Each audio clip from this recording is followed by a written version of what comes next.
Ukraine-Russia war. Now Ukraine-Russia,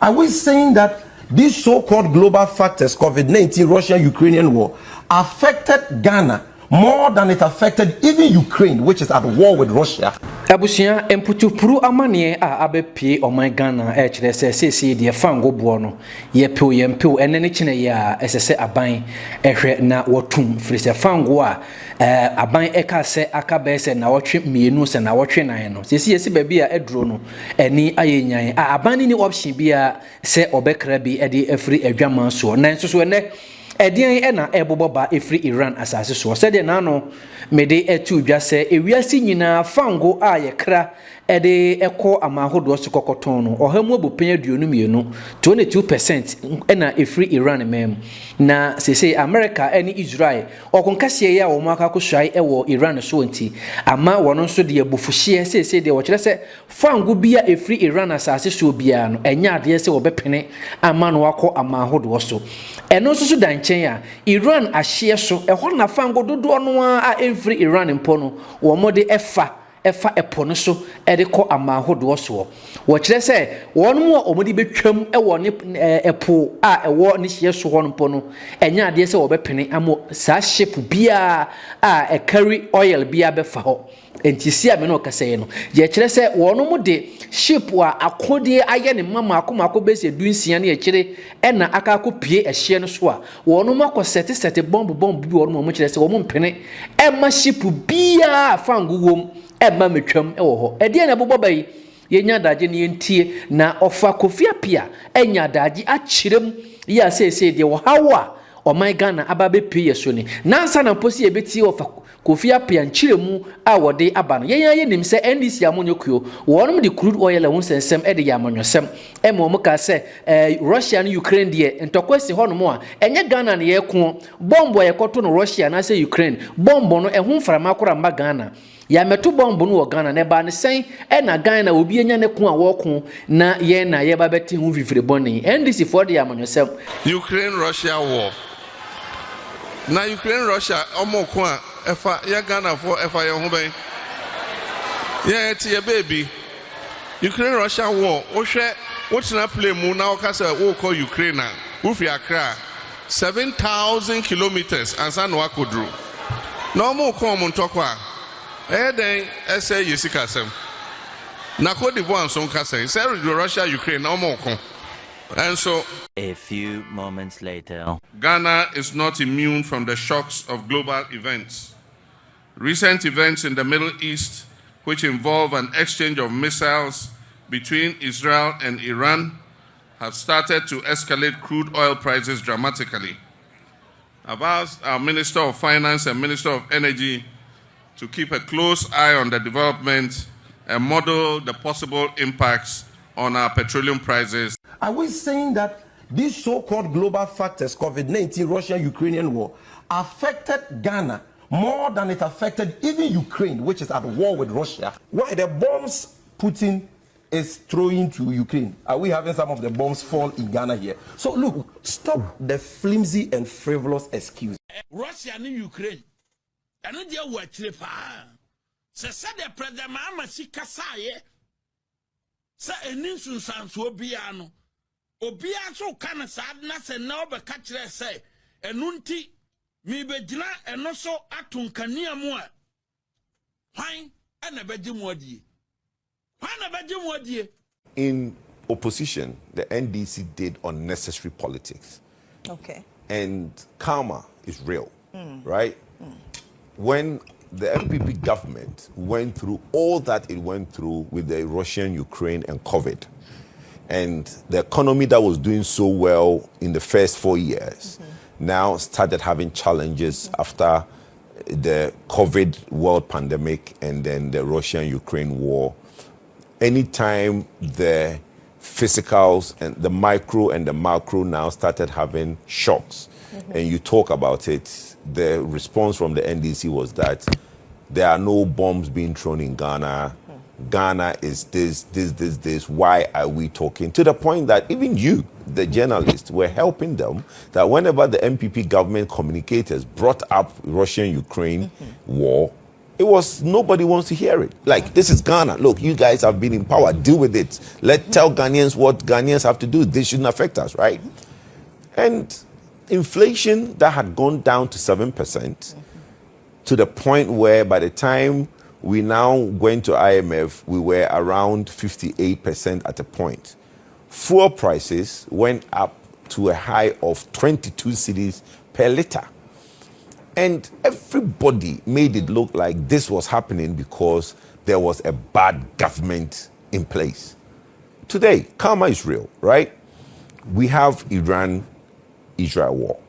Let's see what will happen. And let's see how the NDC will deal with it. Will the effects affect Ghanaians, or can the government do something to avert the shocks? Right? We know the shocks are coming. The impact, we are going to go on a rough road. The same car, right? The car is called Ghana. Is this, what shock absorbers does it have? Because during the NPP time, all the NDC said was that, oh, you guys have basically mismanaged this car and it has no shock absorbers, and Ghanaians are going to feel the CCA because the rough road is hitting the CCA right, bam, bam, bam, bam, bam. We are better managers of the economy. And they've trumpeted that they've built the beautiful economy in 2025 and everything is well. So what we, with our popcorn, is watching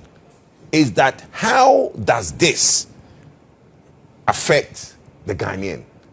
Have they put better shock absorbers on the car? When we go on that rough road, our Ghanaians going to enjoy the ride and say, oh, beautiful. Though we're on the same rough road, there is not going to be any shocks to our CCA. But I can assure you, and I keep telling everybody this, that the Ghana that was there before IMF and the Ghana today, nothing has fundamentally changed. Enti enne ekokoba se ya Iran ho akanti fango buo eba be kosoro no ama NDC vo hunu kwan a wo monfa so enkankyere Ghana fo se Iran ne Israel toko na ye kono enya nsunsuanso wo Ghana so ensumadaro ma ebo no de ye tumu amunsomu maye sesi ya twetwe ne NDC fo bo ama wo mo ehunu de wo mo kan nso Ghana de ye de ho amanyofo obi ade egura to pere enti monka de wo na ye nhya ase se petrol de ye ba beto na bo de ye nti wo fa kofiapia Enura Israel man suffer penny Benjamin Netanyahu what in Sembia tuja ya some wakache Iran for the say mo amu wedi da so said that bi amu benya fa hodie no enche de beboama tumi ye di omano so ayatola ne mpanifu be yo mafiri wo no enche bia ebeba was conditions for regime change soon to come was enche bia mpanifu akachire o Iran memu a wo mo aye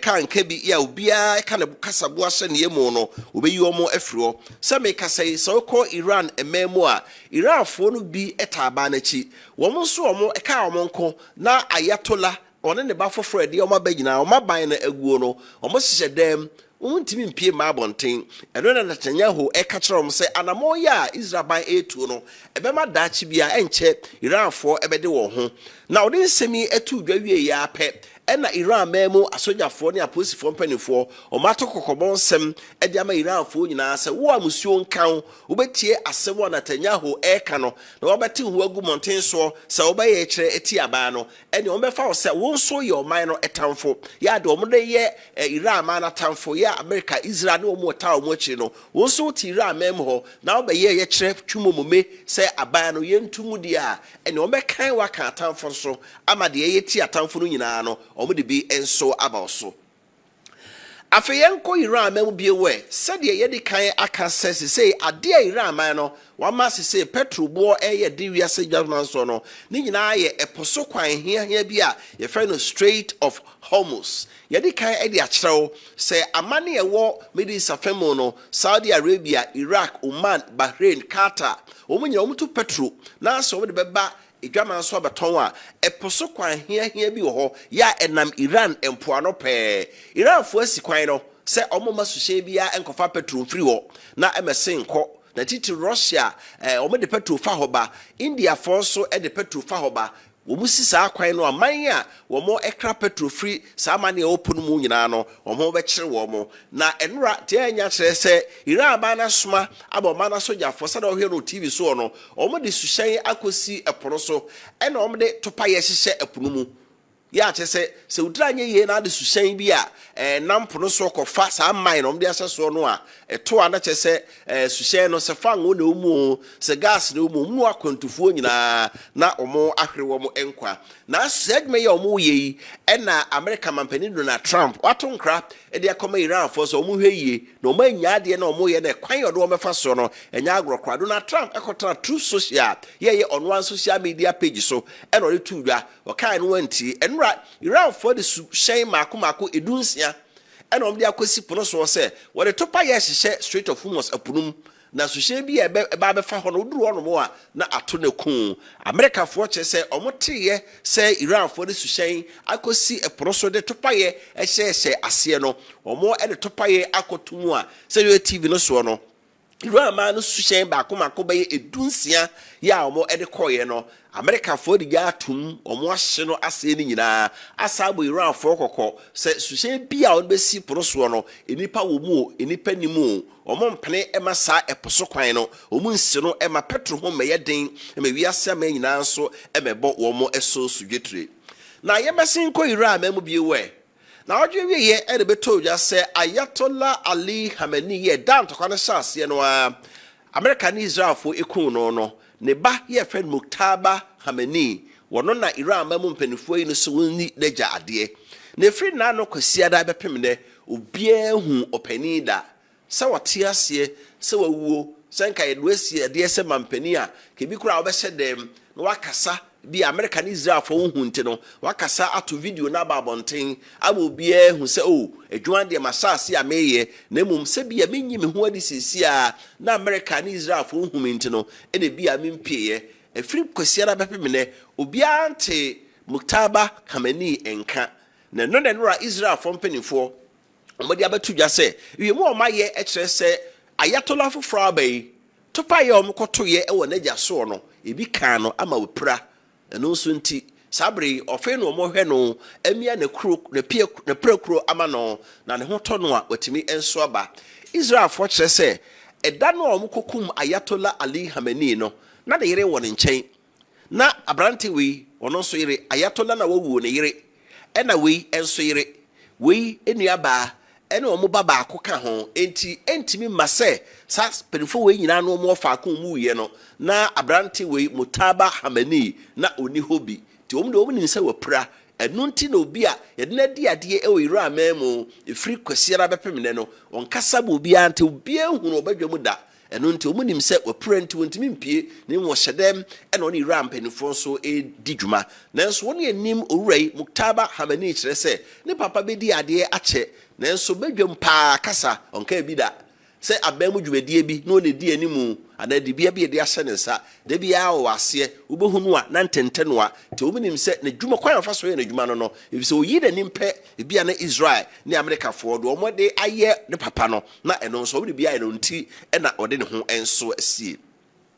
afeye firi wo na yenko America memu bio enra America man soafo a wo hwe omo akosem so Minister of War and Minister of Defense Ora Pete Hegseth one in Central Asia na odi atudwa se ekon no de omo akon akomanim pa setie bia obedi nkunim na se Iran mamu asojafo mpanimfo eni abanu mpanimfo dodo no a de okumwo mo na de say o se Iran fo ye ne se omanu mu akodom kakra aka no omo de bia kwese school dem ebi hihya ya sabe ho ena omo to atopa ye ne firiba na se nyehu a adenti na ko aye ko a etokwa ba international law wi ase mra kire se ba bi atememufo wo no enye ho na etotopa ye ko nanso isan se ba bi omko huntaye bia no America ni Israel fo hu omo ntino e se de Iran mamu akodom kakra aka no omo de omo topa ye soma kro omo time poma no omo de akosisi aya sabia eni school ahodo mu ena otoma ni Israel eni America fo eni omo adofo ti bia omo so koto bi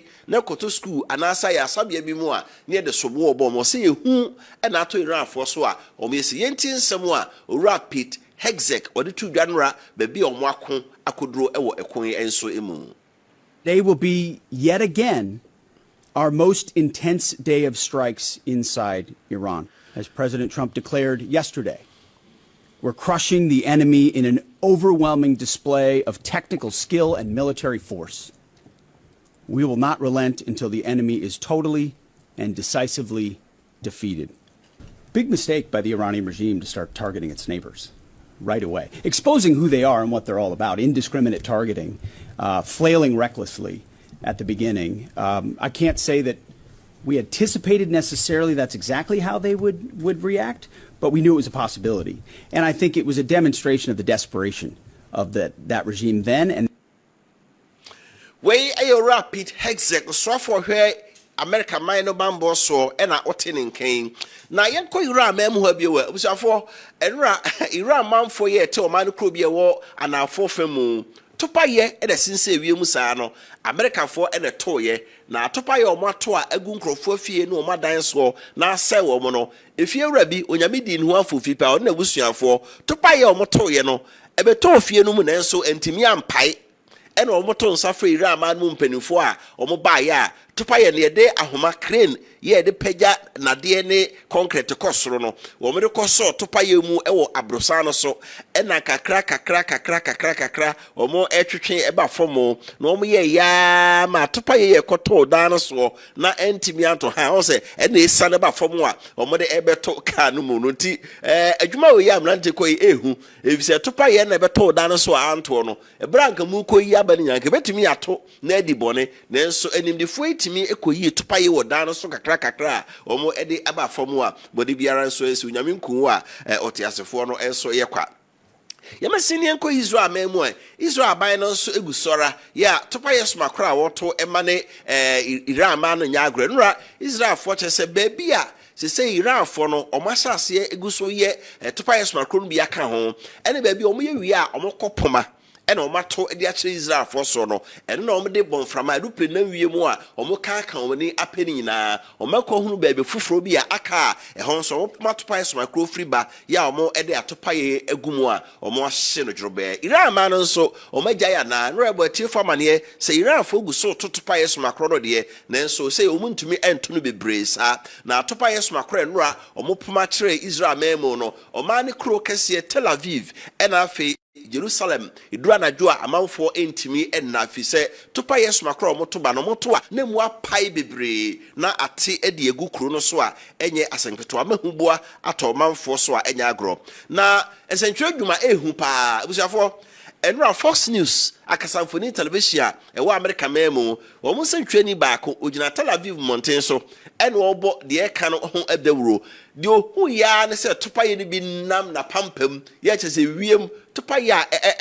ba no enya agrokrohwe na pampamu topa ye na Iran fo topa ye omu etoba no na ohunu so hwe TV so akasa ebise na chipe na topa ye smakro na moba na nso gusu gina ho a obo de rose wiase amanyina ebehunu de ekoso ntisentwofo a edu kun bremu a Israelfo se omani Israelfo efensie ni ye no nso nti topa ye smakro toko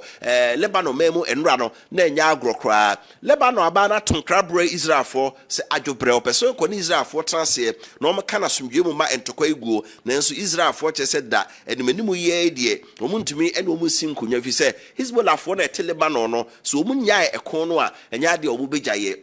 enra Lebanon abano abamaniye se Iran ma no mpanifo ni padna bi a oye adwuma wo Iran ba so ye wo Lebanon memo no Israel fotopa ye motoba ye ekum wo mo saranso na ekum Lebanon no manade hye nipa mako enso ede afremu Yemasin ne ensanko Iran memu biewe enra America mampani Donald Trump ede eto edwa se Iran for antiase amere wo ho ase a ahode ode beba won so no ebeba ho beye mpre aduonu de sese wode ba wo so dada na no ena Iran ma no pani a wono ena no etwetwe for ma Ayatollah Ali Khamenei ya efre no Ali Larijani na se mo de ato o mampani Donald Trump enimu se Trump wa hwe ya wo mu kra bayira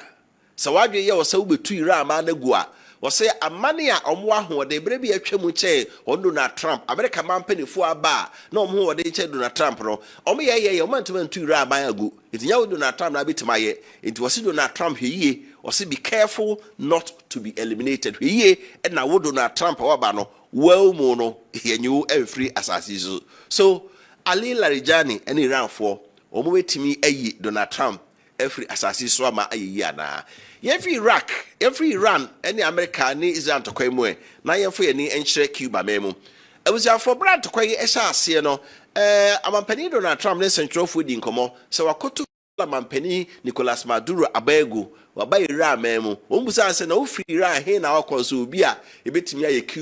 Cuba for the beer or more bay boko nemum, it could do baby say whom he has to one more betu. Now it could be a war,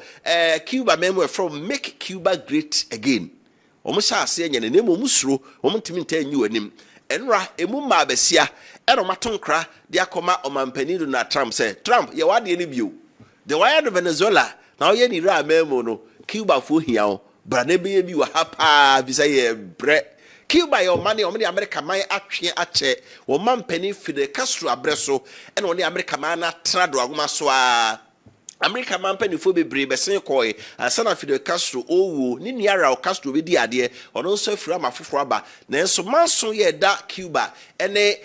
America man ntemuntino America man di adwadie mo so ato so Cuba fo ntimi wiase ama bebre no anidwa ni nyina ne se bra na Soviet Union ne America for etwe man so no Soviet Union Russia for de omotopa ye hia man ebesi Cuba poano e de kire America ya Cuba so be America pa ene ne ma America for ye mu Cuba for ye ne mo ntraso ndwemu da omo de adwadie mo so ato so ene unya duane nto unya petrol nto unya gas nto ho kire na wi hia ekoso e wo Cuba memo no omanfo de gidi ese Donald Trump nko a e de obetimi aba na obepam aban a odi man so na waboa ma Cuba for so afedie wo mo nso kedimam kebia memo etema ye adwuma